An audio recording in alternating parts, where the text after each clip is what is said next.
Hi ಎಲ್ರಿಗೂ welcome back to my YouTube channel. ನಾನಂತೂ ಸಖತ್ತಾಗಿದ್ದೀನಿ, ಹಾಗೆ ನೀವು ಕೂಡ ಚೆನ್ನಾಗಿದ್ದೀರಾ ಅನ್ಕೋತೀನಿ. ನೀವ್ಯಾರಾದ್ರೂ ಫಸ್ಟ್ ಟೈಮ್ ನನ್ನ ಯೂಟ್ಯೂಬ್ ಚಾನಲ್ ನೋಡ್ತಾ ಇದ್ರೆ, ನನ್ನ ಹೆಸರು ಲತಾ. ಯಾಕೆ ನಿಮ್ಗಳಿಗೆಲ್ಲ ಇಂಥ ಒಳ್ಳೊಳ್ಳೆ ಹೆಸರುಗಳಿರ್ತವೆ? ಲತಾ, ರೇಖಾ, ಭಾಗ್ಯ. ಇವಳು ನಮ್ಮ ಯುಕ್ತಿ ಪುಟಾಣಿ. ನಾವಿರೋದು ಜರ್ಮನಿಯಲ್ಲಿ, ಅಲ್ಲಿಂದ ಕನ್ನಡ ವ್ಲಾಗ್ಸ್ನ ಮಾಡ್ತೀನಿ. ಇನ್ನು ನೀವೆಲ್ಲ ಸಬ್ಸ್ಕ್ರೈಬ್ ಮಾಡಿಲ್ಲ ನನ್ನ ಯೂಟ್ಯೂಬ್ ಚಾನಲ್ಗೆ ಅಂದರೆ ಪ್ಲೀಸ್ ಇವಾಗಲೇ ಹೋಗಿ ಸಬ್ಸ್ಕ್ರೈಬ್ ಮಾಡಿ, ಹಾಗೆ ಬೆಲ್ ಐಕನ್ ಕೂಡ ಪ್ರೆಸ್ ಮಾಡಿ. ಅದರಿಂದ ನೆಕ್ಸ್ಟ್ ನಾನು ಮಾಡೋ ವೀಡಿಯೋಸ್ಗೆಲ್ಲ ನೋಟಿಫಿಕೇಶನ್ ಬರುತ್ತೆ. ಇವತ್ತು ನಾನು ಹೊರಗಡೆ ಎಲ್ಲೂ ಹೋಗೋಕ್ಕಾಗಲಿಲ್ಲ, ಯಾಕಂದರೆ ವೀಕೆಂಡ್ ಆದ್ರೂ ಇವತ್ತು ಫುಲ್ ಸ್ನೋಫಾಲ್ ಆಗ್ತಿದೆ. ಆ್ಯಕ್ಚುಲಿ ತುಂಬ ಜಾಸ್ತಿ ಏನಾಗ್ತಿಲ್ಲ, ಲೈಟ್ ಸ್ನೋನೇ ಮಾರ್ನಿಂಗಿಂದನೂ ಆಲ್ಮೋಸ್ಟ್ ಒಂದು 6 o'clock ಬರ್ತಾನೇ ಇದೆ, ಇನ್ನೂ ಬರ್ತಾನೇ ಇದೆ. ಹಾಗಾಗಿ ಹೊರಗೆ ಎಲ್ಲೂ ಹೋಗೋಕ್ಕಾಗಲಿಲ್ಲ. ಸೊ ಡೈಲಿ ವ್ಲಾಗ್ ಮಾಡೋಣ ಅಂತ ಅಂದ್ಕೊಂಡೆ. ಇವತ್ತು ನಾವು ಮನೆಯಲ್ಲಿದ್ದು ಏನೆಲ್ಲ ಮಾಡ್ತೀನಿ, ಏನೆಲ್ಲ ಸ್ಪೆಷಲ್ ಕುಕ್ಕಿಂಗ್ ಮಾಡ್ತೀನಿ, ಅದೆಲ್ಲ ಇವತ್ತಿನ ವಿಡಿಯೋದಲ್ಲಿ ತೋರಿಸ್ತೀನಿ. ಬನ್ನಿ ನೋಡೋಣ. ಅದಕ್ಕೂ ಮುಂಚೆ ಇವತ್ತಿಂದು ವೆದರ್ ಹೇಗಿದೆ ನೋಡಿ. ಇಲ್ಲಿ ಇವಾಗ -1 degree ಇದೆ ಟೆಂಪ್ರೇಚರು. ಬೆಳಗ್ಗೆಯಿಂದನೂ ಇದೇ ಥರ ಸ್ನೋಫಾಲ್ ಆಗ್ತಾನೇ ಇದೆ. ತುಂಬ ಜಾಸ್ತಿನೂ ಬರ್ತಾ ಇಲ್ಲ ಅಂಡ್ ನಿಲ್ತಾನೂ ಇಲ್ಲ, ಇದೇ ಥರ ಸಣ್ಣದಾಗಿ ಬರ್ತಾನೇ ಇದೆ.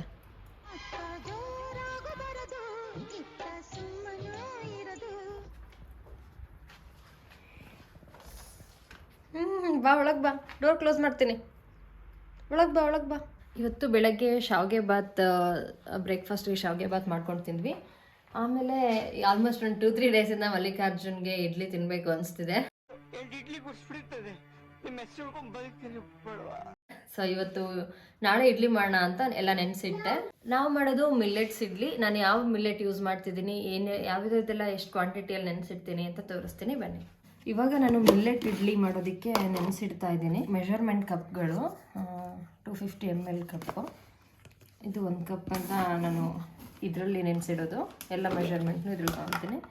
ಇವಾಗ 1 ಕಪ್ಪು ಉದ್ದಿನ ಕಾಳು, ಅದ್ರ ಜೊತೆಗೆ ಸ್ವಲ್ಪ ಕಡಲೆಬೇಳೆ ಮತ್ತು ಸ್ವಲ್ಪ ಮೆಂತೆ ಹಾಕಿದ್ದೀನಿ. 1 ಕಪ್ಪು ಇಡ್ಲಿ ದೋಸೆದು ರೈಸ್ ತೊಗೊಂಡಿದ್ದೀನಿ, ಇದು 1 ಕಪ್ ಹಾಕ್ತೀನಿ.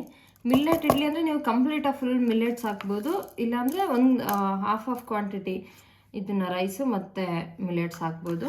ನಾನು ಕಂಪ್ಲೀಟಾಗಿ ಮಿಲ್ಲೆಟ್ಸಲ್ಲಿ ಮಾಡಲ್ಲ.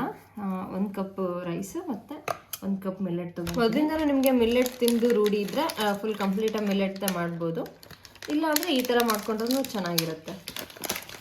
ಆಮೇಲೆ 1/3 ಕಪ್ಪಷ್ಟು ಅವಲಕ್ಕಿ ತೊಗೊತಾ ಇದ್ದೀನಿ. ಅಂದರೆ ಒಂದು ಅರ್ಧ ಕಪ್ಗಿಂತ ಕಮ್ಮಿ, 1/4 ಕಪ್ಗಿಂತ ಸ್ವಲ್ಪ ಜಾಸ್ತಿ ಅಷ್ಟು.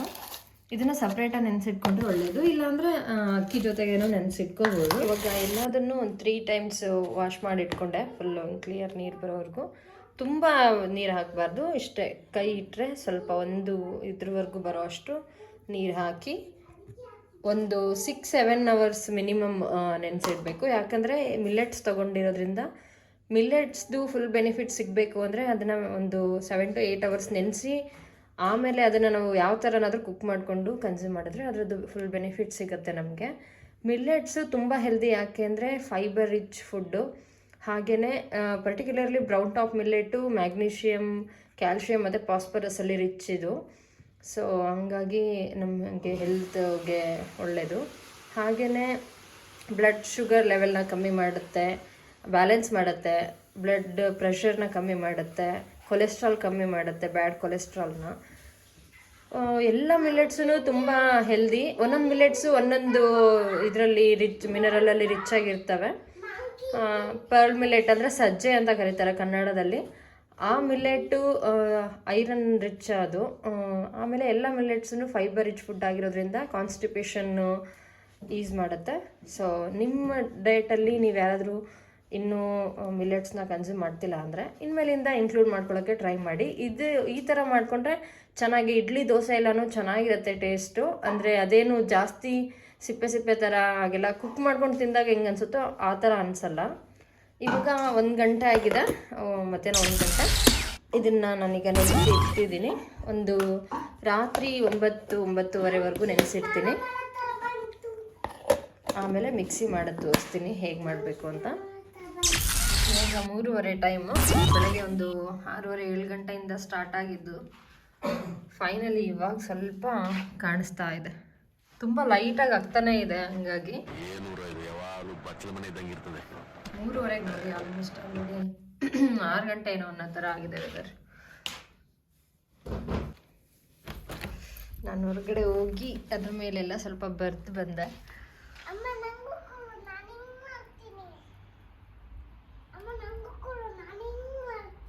ಹೆಂಗ್ ಮಾಡ್ತೀಯಾ? ಬೇಡ, ಹೊರಗೆ ಹೋಗ್ಬೇಡ. ನೆಕ್ಸ್ಟ್ ಟೈಮ್ ಇನ್ನೂ ಜಾಸ್ತಿ ಆಗುತ್ತಲ್ಲ ಅವಾಗ ಮಾಡು. ಜಾರುತ್ತೆ ಹೊರಗಡೆ. ಇವಾಗ ನೆನೆಸಿಟ್ಕೊಂಡಿರೋ ಇದನ್ನ ಎಲ್ಲ ಮಿಕ್ಸಿಗೆ ಹಾಕ್ತಾ ಇದ್ದೀವಿ. 9:30, 1 ಗಂಟೆ 1:30 ನೆನೆಸಿಟ್ಟಿದ್ದು. ಆಲ್ಮೋಸ್ಟ್ 8 ಅವರ್ ನೆನೆದಿದೆ. ಫಸ್ಟು ಉದ್ದಿನ ಕಾಳನ್ನ ಹಾಕ್ಕೊತಾ ಇದ್ದೀವಿ.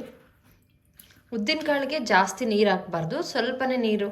ಇದರಲ್ಲಿ ನೆನೆಸಿಡೋಕೆ ಯೂಸ್ ಮಾಡಿರ್ತೀವಲ್ಲ ಅದರಲ್ಲಿ ಒಂದು ಅರ್ಧ ನೀರಷ್ಟು ಯೂಸ್ ಮಾಡ್ಕೋಬೋದು ಅಷ್ಟೇ ನೀರು ಹಾಕ್ಕೊಂಡು ತುಂಬ ಸಾಫ್ಟಾಗಿ ಓಡಿಸ್ಕೋಬೇಕು.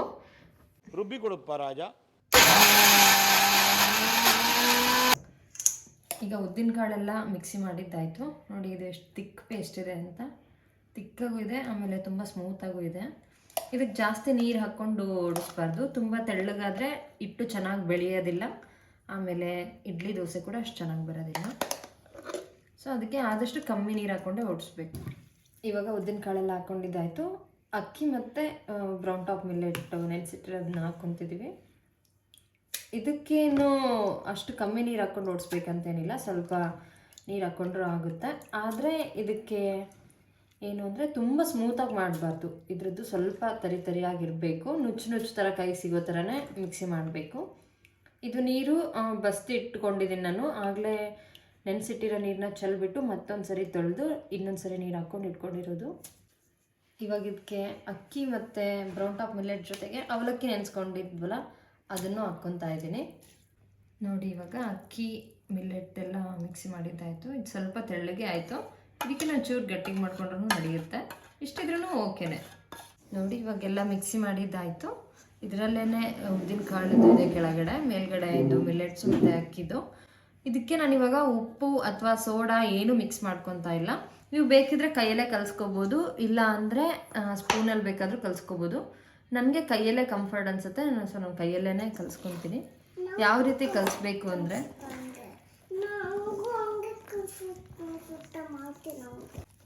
ನೀಟಾಗಿ ಉದ್ದಿನ ಕಾಳಿನ ಪೇಸ್ಟು, ಆಮೇಲೆ ಇದು ಅಕ್ಕಿ ಮಿಲ್ಲೆಟ್ಸ್ದು ಫುಲ್ಲು ಮಿಕ್ಸ್ ಆಗಬೇಕು ಚೆನ್ನಾಗಿ.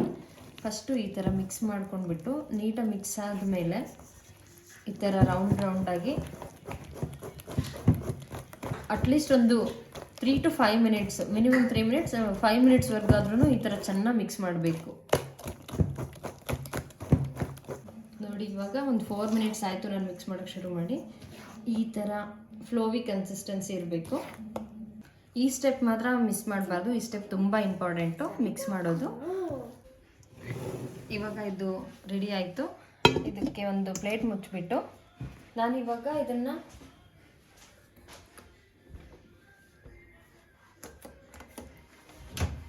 ಅವನ್ನಲ್ಲಿ ಲೈಟ್ ಆನ್ ಮಾಡಿ ಇಡ್ತಾ ಇದ್ದೀನಿ. ಯಾಕೆ ಅಂತ ಹೇಳ್ತೀನಿ. ನಾನೇನು ಟೆಂಪ್ರೇಚರ್ ಸೆಟ್ ಮಾಡ್ತಾ ಇಲ್ಲ, ಜಸ್ಟ್ ಲೈಟ್ ಆನ್ ಮಾಡಿಬಿಟ್ಟು ಕ್ಲೋಸ್ ಮಾಡಿ ಇಡ್ತೀನಿ. ಯಾಕೆಂದರೆ ಇಲ್ಲಿ ನೈಟೆಲ್ಲ ಟೆಂಪ್ರೇಚರು -5 -6 ಹೋಗ್ತಿದೆ. ಇವಾಗ ಕರೆಂಟ್ಲಿ -4 ಇದೆ. ಸೊ ಹಂಗಾಗಿ ಅಷ್ಟು ಟೆಂಪ್ರೇಚರಲ್ಲಿ ಏನೂ ಇಟ್ಟು ಬೆಳೆಯೋದೇ ಇಲ್ಲ, ಏನೂ ಅದು ಚೇಂಜಸ್ಸೇ ಆಗಿರೋದಿಲ್ಲ ಹಂಗೆ ಇಟ್ಟರು. ಸೊ ಅದಕ್ಕೆ ನಾನು ಯಾವಾಗಲೂ ಅವನಲ್ಲಿ ಇಡ್ತೀವಿ. ಇನ್ನು ಸಮ್ಮರಲ್ಲಿ ಕೂಡ ಇಲ್ಲಿ ಯಾವಾಗಲೂ ನಾನು ಅವನಲ್ಲೇ ಇಡ್ತೀನಿ, ಯಾಕಂದರೆ ಸಮ್ಮರಲ್ಲೂ ನೈಟು 16, 15 ಎಲ್ಲ ಹೋಗ್ತಾ ಇರುತ್ತೆ. ಇನ್ ಕೇಸ್ ನೀವು ವಿಂಟರಲ್ಲಿ ಅಂದರೆ ಇಂಡಿಯಾದಲ್ಲಿ ಕೂಡ ವಿಂಟರಲ್ಲಿ ಕೆಳಗಡೆ ಇಟ್ಟರೆ ಬೆಳೆಯೋದಿಲ್ಲ, ಯಾಕಂದರೆ ನಮ್ಮನೇಲಿ ನಮ್ಮಮ್ಮ ಮಾಡೋದು ನೋಡಿದ್ದೀನಿ ನಾನು, ಬೆಳೆದಿರೋದಿಲ್ಲ ಎಷ್ಟೊಂದು ಸರಿ. ಅದಕ್ಕೆ ಏನು ಮಾಡಬೇಕು ಅಂದರೆ ಅವನ್ ಇದ್ದರೆ ಅವನಲ್ಲಿ ಇಡಿ, ಇಲ್ಲ ಅಂದರೆ ಒಂದು ತವನ ಬಿಸಿ ಮಾಡಿಬಿಟ್ಟು ಸ್ವಲ್ಪ ತವದ ಮೇಲೆ ಪಾತ್ರೆನ ಇಟ್ಟು ಮೇಲ್ಗಡೆ ಒಂದು ದಪ್ಪ ಟವಲ್ನ ಸ್ವಲ್ಪ ಬೆಚ್ಚಗೆ ಮಾಡಿಬಿಟ್ಟು ಹಾಕಿ ಇಟ್ಟರೆ ಬೆಳಗ್ಗೆವರೆಗೂ. ಸೊ ಆವಾಗ ಅದು ಚೆನ್ನಾಗಿ ಬೆಳೆಯುತ್ತೆ, ಯಾಕಂದರೆ ಇಟ್ಟು ಬೆಳೆಯೋದಕ್ಕೆ ಟೆಂಪ್ರೇಚರ್ ತುಂಬಾ ಇಂಪಾರ್ಟೆಂಟು. ಇದನ್ನು ನಾನು ಇವಾಗ ಎಷ್ಟು 10 ಗಂಟೆ ಆಗಿದ್ದಿಲ್ಲ ಟೈಮ್, ಇವಾಗ 10 ಗಂಟೆಗೆ ಇಟ್ಟಿದ್ದೀನಿ. ಬೆಳಗ್ಗೆ ನಾವು ಹೇಳೋದೊಂದು 8 ಗಂಟೆ ಟೈಮಲ್ಲಿ ನೋಡ್ತೀನಿ, ಅಷ್ಟರೊಳಗೆ ಬೆಳೆದಿರುತ್ತೆ ಯಾವಾಗ್ಲೂ. ದಿ ನೆಕ್ಸ್ಟ್ ಡೇ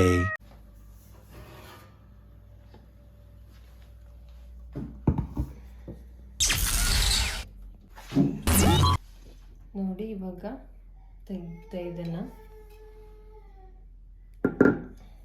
ನಾನು ರಾತ್ರಿ ಉಪ್ಪು ಸೋಡಾ ಏನೂ ಹಾಕಿರಲಿಲ್ಲ, ಅಂದರೆ ನೋಡಿ ಎಷ್ಟು ಚೆನ್ನಾಗಿ ಬೆಳೆದಿದೆ.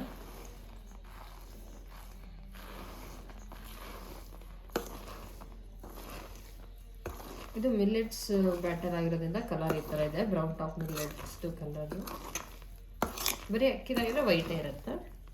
ಇವಾಗ ಇದನ್ನು ಚೆನ್ನಾಗಿ ಮಿಕ್ಸ್ ಮಾಡಬೇಕು. ಫಸ್ಟು ನೋಡಿ ಈ ಥರ ಫ್ಲೋಯಿ ಕನ್ಸಿಸ್ಟೆನ್ಸಿ ಬರೋ ಥರ ಮಿಕ್ಸ್ ಮಾಡಬೇಕು. ಮಿಕ್ಸ್ ಮಾಡಿದ್ಮೇಲೆ ಉಪ್ಪು ಮತ್ತು ಸೋಡಾ ಹಾಕಬೇಕು. ಅಂದರೆ ಅಷ್ಟು ಬ್ಯಾಟರ್ ಆವಾಗಲೇ ಯೂಸ್ ಮಾಡ್ಕೊಳ್ಳೋದಿದ್ರೆ ಅಷ್ಟಕ್ಕೂ ಉಪ್ಪು ಸೋಡಾ ಎಲ್ಲ ಹಾಕ್ಕೋಬೋದು. ಇಲ್ಲಾಂದರೆ ನಿಮಗೆ ಸ್ವಲ್ಪ ಇನ್ನೊಂದು ಸರಿ ಮಿಕ್ಕಿಸ್ಕೊತೀರಾ ಅಂದರೆ ಫಸ್ಟ್ಗೆ ತೆಗೆದಿಟ್ಕೋಬೇಕು. ನಾನು ತೆಗೆದಿಟ್ಕೊಂಡೆ ಒಂದು ಅರ್ಧ ಅಷ್ಟು, ನಾನು ನಾಳೆ ಯಾವಾಗಲೂ ದೋಸೆ ಮಾಡೋದಕ್ಕೆ ಅಂತ. ಇವಾಗ ಇಷ್ಟು ಉಪ್ಪು ಹಾಕ್ತಾರೆ. ಉಪ್ಪೇನು ನಿಮಗೆ ಎಷ್ಟು, ಕೆಲವರು ಉಪ್ಪು ಸ್ವಲ್ಪ ಜಾಸ್ತಿ ತಿಂತಾರೆ, ನಿಮ್ಗೆ ಎಷ್ಟು ಬೇಕೋ ಅಷ್ಟು ಹಾಕ್ಕೋಬೋದು, ನಿಮ್ಮ ರುಚಿಗೆ ತಕ್ಕಷ್ಟು. ನೆಕ್ಸ್ಟು ಸೋಡಾನು ನಾನು ತುಂಬ ಜಾಸ್ತಿ ಹಾಕ್ಕೊಳ್ಳಲ್ಲ.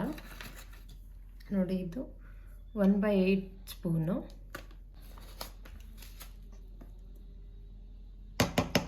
ಇದರಲ್ಲಿ 1 ಸ್ಪೂನ್, ಅಂದರೆ 1/8 ಸ್ಪೂನಲ್ಲಿ 1 ಸ್ಪೂನ್ ಹಾಕ್ಕೊತಿದ್ದೀನಿ. ಇವಾಗ ಇದಕ್ಕೆ ಸ್ವಲ್ಪ ನೀರು ಹಾಕ್ಕೋತೀನಿ. ಇದನ್ನು ತುಂಬ ಇಡ್ಲಿ ಮಾಡೋದಾದರೆ ತುಂಬ ತೆಳ್ಳಗೆ ಮಾಡ್ಕೋಬಾರ್ದು ಬ್ಯಾಟರ್ನ. ನಾನು ಯಾವಾಗಲೂ ಸ್ವಲ್ಪ ಸಕ್ಕರೆ ಹಾಕ್ತೀನಿ, ಒಂಥರ ಟೇಸ್ಟ್ ಚೆನ್ನಾಗಿರುತ್ತೆ ಅಂತ. ಜಸ್ಟ್ ಉಪ್ಪು ಎಷ್ಟು ಹಾಕಿರ್ತೀವಲ್ಲ ಅದಕ್ಕಿಂತ ಕಮ್ಮಿನೇ. ಇವಾಗ ಇದನ್ನು ಚೆನ್ನಾಗಿ ಮಿಕ್ಸ್ ಮಾಡ್ಕೋಬೇಕು. ತುಪ್ಪ ಹಾಕ್ತಾಯಿದ್ದೀನಿ, ಇದೆಲ್ಲ ಅಮ್ಮ ಸೇರೋದು ಮಾಡಬೇಕು. ನಾನಿವತ್ತು ಸಿಂಪಲಾಗಿ ಇಡ್ಲಿ ಸಾಂಬಾರು ಮಾಡೋದು ಹೇಗೆ ಅಂತ ತೋರಿಸ್ತೀನಿ. ಇಡ್ಲಿ ಇದ್ರ ಜೊತೆಗೆ 1-2 ಟೊಮೆಟೊ ತೊಗೊಂಡಿದ್ದೀನಿ, ಸ್ವಲ್ಪ ಶುಂಠಿ ಬೆಳ್ಳುಳ್ಳಿ ಪೇಸ್ಟು, ಆಮೇಲೆ ಸ್ವಲ್ಪ ಕೊಬ್ಬರಿ ಹಾಕೊಂಡಿದ್ದೀನಿ ಇದರಲ್ಲಿ. ಮತ್ತೆ ಟೊಮೆಟೊ, ಇದ್ರ ಜೊತೆಗೆ ಸ್ವಲ್ಪ MTR ಸಾಂಬಾರ್ ಪೌಡರ್ ಹಾಕ್ಕೊತಾ ಇದ್ದೀನಿ.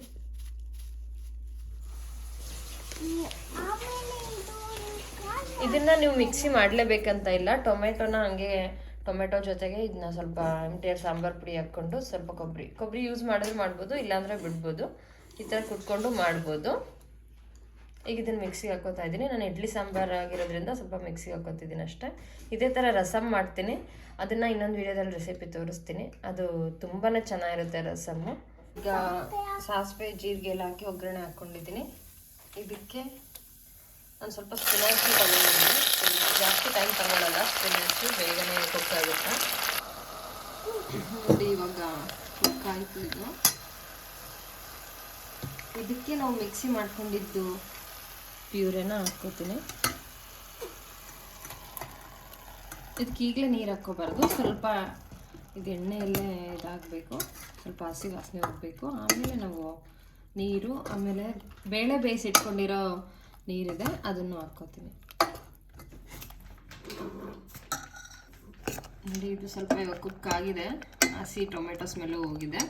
ಇವಾಗ ನಾನು ಬೇಳೆ ಕಟ್ಟು ಬೇಯಿಸಿಟ್ಕೊಂಡಿರೋದಿದೆ, ಇದನ್ನು ಇದಕ್ಕೆ ಹಾಕ್ತೀನಿ. ಇದು ಇವಾಗ ಚೆನ್ನಾಗಿ ಕುದಿಬೇಕು. ಉಪ್ಪು ಹಾಕಿದೆ, ಸ್ವಲ್ಪ ಕುದಿ ಬಂದಮೇಲೆ ಸ್ವಲ್ಪ ಹುಳಿ, ತುಂಬ ಜಾಸ್ತಿ ಹುಳಿ ಹಾಕಬಾರ್ದು, ರಸಮ್ ಥರ ಸ್ವಲ್ಪನೇ ಹುಳಿ ಹಾಕಿದ್ರೆ ಆಯಿತು. ಆಮೇಲೆ ಒಂಚೂರು ಬೆಲ್ಲ ಹಾಕಬೇಕು. ಇದಿಷ್ಟು ಹಾಕ್ಬಿಟ್ಟು ಟೇಸ್ಟ್ ನೋಡಿ ಉಪ್ಪು ಕಮ್ಮಿ ಆಗಿದ್ರೆ ಇನ್ನೊಂದು ಸ್ವಲ್ಪ ಉಪ್ಪು ಹಾಕೊಂಡು ಕುದಿಸ್ಕೊಂಡ್ರೆ ಸಾಂಬಾರು ರೆಡಿ ಆಯಿತು. ಇವಾಗ ಇಡ್ಲಿ ಆವಾಗಲೇ ಯುಕ್ತಿ ಪುಟಾಣಿ ಹಚ್ಚಿಟ್ಟಿಲ್ಲ ತುಪ್ಪನ ಇದಕ್ಕೆ. ಇವಾಗ ಈ ಕಡೆ ಇಡ್ಲಿಗೆ ನೀರು ಕುದಿಯೋಕೆ ಇಟ್ಟಿದ್ದೀನಿ ಇಡ್ಲಿ ಸ್ಟ್ಯಾಂಡಲ್ಲಿ. ಇದಕ್ಕೆ ಇಡ್ಲಿ ಹಿಟ್ಟನ್ನ ಹಾಕ್ಕೊಳ್ಳೋಣ. ನೋಡಿ ಇಡ್ಲಿ ಬ್ಯಾಟರ್ ಥಿಕ್ನೆಸ್ಸು ಇಷ್ಟಿದೆ, ತುಂಬ ನೀರು ಮಾಡ್ಕೋಬಾರ್ದು. ಇಡ್ಲಿ ಪ್ಲೇಟ್ಗೆ ಹಾಕ್ತಿದ್ದೀನಿ.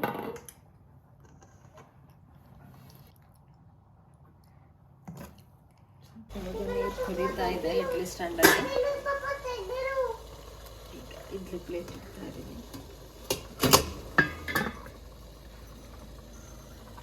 ಇದನ್ನ ಮುಚ್ಚಿದ ಮೇಲೆ ಮೀಡಿಯಂ ಫ್ಲೇಮಲ್ಲೇ ಇರಬೇಕು, ತುಂಬ ಹೈ ಫ್ಲೇಮಲ್ಲಿ ಬೇಯಿಸಬಾರ್ದು. ಮೀಡಿಯಂ ಫ್ಲೇಮಲ್ಲಿ ಒಂದು 12 ಮಿನಿಟ್ಸ್ವರೆಗೂ ಬೇಯಿಸಿದರೆ 12 ಮಿನಿಟ್ಸ್ ಆದಮೇಲೆ ತೆಗೆದು ನೋಡಿ. ಸ್ವಲ್ಪ ಇನ್ನೂ ಬೆಂದಿಲ್ಲ ಅಂದರೆ ಇನ್ನೂ 1 ಮಿನಿಟ್ ಜಾಸ್ತಿ, ಒಂದು 13 ನಿಮಿಷ ಬೇಯಿಸಿದ್ರೆ ಇಡ್ಲಿ ರೆಡಿ ಆಗುತ್ತೆ. ನೋಡಿ ಈ ಕಡೆ ಸಾಂಬಾರನ್ನು ಕುದೀತಾ ಇದೆ, ಸಾಂಬಾರನ್ನು ರೆಡಿ ಆಯಿತು. ನೋಡಿ ಇವಾಗ 11 ಮಿನಿಟ್ಸ್ ಆಯಿತು, ತೆಗೆದು ನೋಡ್ತಾ ಇದ್ದೀನಿ. ಸ್ವಲ್ಪ ನೀರನ್ನ ಹಂಗೆ ಬರೀ ಕೈಯಲ್ಲಿ ಮುಟ್ಬಾರ್ದು, ನೀರನ್ನ ಚಿಮುಕ್ಸ್ಬಿಟ್ಟು ನೋಡಿ ಕೈಗೆ ಅಂಟ್ಕೊತಾನೂ ಇಲ್ಲ, ಬೆಂದಿದೆ. ಇಲ್ಲೇ ನೋಡ್ತಿರ್ಬೋದು ಎಷ್ಟು ಸಾಫ್ಟಾಗಿ ಆಗಿದ್ದಾವೆ ಅಂತ. ಇವಾಗ 2 ಮಿನಿಟ್ಸ್ ಬಿಟ್ಟು ತೆಗಿತೀನಿ. ಇವಾಗೆಲ್ಲ ತಗೊಂಡೆ.